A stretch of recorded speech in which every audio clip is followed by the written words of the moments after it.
बांग्लादेश में हमारे हिंदू भाइयों पर किसी भी प्रकार की कोई क्रूरता, अत्याचार, जुल्म, ज्यादती ना हो।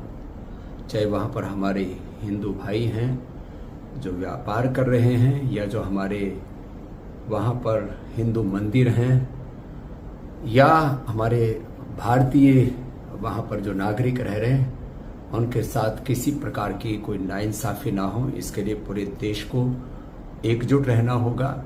और पहली बार मुझे ये देख करके प्रसन्नता हुई कि पूरा विपक्ष सरकार के साथ है, और यही भारत की नीति होनी चाहिए। नहीं तो जिस तरह से पूरी दुनिया में इस्लामिक कट्टरवाद बढ़ रहा है, और वो भारत के पड़ोस में जिस तरह से उसने दस्तक दे दी है, वह देश के लिए बहुत ही खतरनाक हो सकता है। ये एकजुटता हमारी आगे भी रहनी चाहिए। कोई यहाँ पर आरक्षण के नाम पर, कोई जाति के नाम पर, कोई अलग अलग प्रकार के मजहबी उन्माद के नाम पर देश को जो बांटना चाहता है, ये ठीक नहीं है।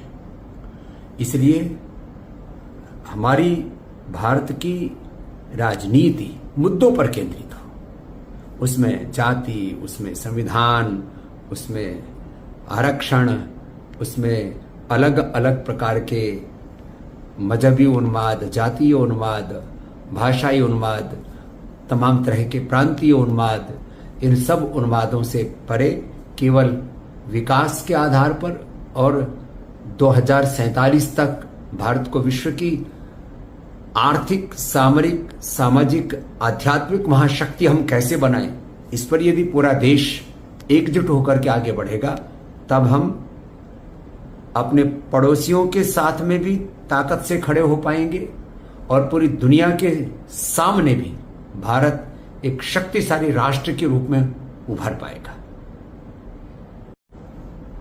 बांग्लादेश में हमारे हिंदू भाइयों पर किसी भी प्रकार की कोई क्रूरता, अत्याचार, जुल्म, ज्यादती ना हो। चाहे वहाँ पर हमारे हिंदू भाई हैं जो व्यापार कर रहे हैं, या जो हमारे वहाँ पर हिंदू मंदिर हैं, या हमारे भारतीय वहाँ पर जो नागरिक रह रहे हैं, उनके साथ किसी प्रकार की कोई नाइंसाफ़ी ना हो। इसके लिए पूरे देश को एकजुट रहना होगा।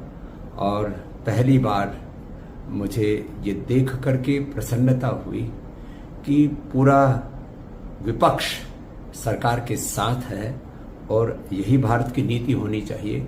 नहीं तो जिस तरह से पूरी दुनिया में इस्लामिक कट्टरवाद बढ़ रहा है, और वो भारत के पड़ोस में जिस तरह से उसने दस्तक दे दी है, वह देश के लिए बहुत ही खतरनाक हो सकता है। ये एकजुटता हमारी आगे भी रहनी चाहिए। कोई यहाँ पर आरक्षण के नाम पर, कोई जाति के नाम पर, कोई अलग अलग प्रकार के मजहबी उन्माद के नाम पर देश को जो बांटना चाहता है, ये ठीक नहीं है।